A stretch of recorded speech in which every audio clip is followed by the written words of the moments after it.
ಹೇಳ್ರಿ. ನಮಸ್ಕಾರ, ನಮ್ಮ ಹೆಸರು ಮೈಲಾರಪ್ಪ ಎಸ್ ಕಿಲಾರಿ ಅಂತ. ನಾವು ಬೆಂಗಳೂರಲ್ಲಿ ಕಾರು ಓಡಿಸ್ತಾ ಇದ್ವಿ. ಈಗ ಕೃಷಿ ಇಲಾಖೆಗೆ ಕೃಷಿ ಹೊಂಡ ಅಪ್ಲೈ ಮಾಡಿದಾಗಿಂದ ನಾವು ಒಂದು ಸ್ವಲ್ಪ ಇದ್ರ ಬಗ್ಗೆ ಮಾಹಿತಿ ತೊಗೊಂಡು ಕೆರೆ ತೆಗೆಸ್ಕೊಂಡ್ವಿ. ಕೆರೆ ತೆಗೆಸ್ಕೊಂಡ್ಬಿಟ್ಟು ಈಗ ಒಂದು ಸ್ವಲ್ಪ ತೋಟ ಮಾಡಿದ್ವಿ. ಮೆಂತ್ಯ, ಕೊತ್ತಂಬರಿ, ಒಂದು ಸ್ವಲ್ಪ ಬದ್ನೆಕಾಯಿ ಹಾಕ್ಕೊಂಡಿದ್ವಿ. ಅದೊಂದು ಸ್ವಲ್ಪ ಒಂದು ಮಟ್ಟಿಗೆ ಚಲೋ ಆಗಿದ್ದರಿಂದ ಮತ್ತೊಳ್ಳಿಗೆ ಒಂದಿಷ್ಟು ಶೇಂಗಾ ಹಾಕ್ಕೊಂಡಿದ್ದೀವಿ. ಅದು ಇನ್ನೊಂದು 15 ದಿವ್ಸಕ್ಕೆ ಬರುತ್ತೆ. ಅದು ಬಂದಿಂದಾಗ ಇನ್ನೂ ಸುಮಾರು ಕೆಲಸಗಳಿದೆ. ಕೃಷಿ ಇಲಾಖೆಯಿಂದ ಇದೇ ಥರ ವ್ಯವಸಾಯದ ಬಗ್ಗೆ ಮಾಹಿತಿ ಪಡ್ಕೊತ ಅದರಲ್ಲಿ ಸಿಗೋ ಸೌಲಭ್ಯವನ್ನು ಪಡಿಬೇಕಂತ ಅಂದ್ಕೊಂಡಿದ್ದೀನಿ.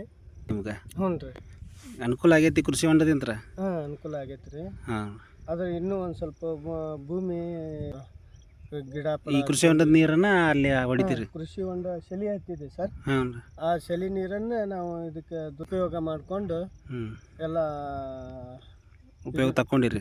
ಕಾಯಿಪಲ್ಲೆ ಬೆಳಿತೀರೇನು ರೀ? ಹ್ಞೂ ರೀ, ಹಾಂ, ಕಾಯಿಪಲ್ಲೆ. ಈಗ ಮತ್ತೊಂದಿಷ್ಟು ಶೇಂಗಾ ಹಾಕಿದ್ದೀವಿ ರೀ. ಹಾಂ ಹಾಂ, ಶೇಂಗಾ ಹಾಕಿದ್ದೀವಿ. ಅನುಕೂಲ ಆಗೈತಿ ರೀ? ಅನುಕೂಲ ಆಗೈತೆ. ಹಾಂ, ಆಯ್ತು ಆಯ್ತು.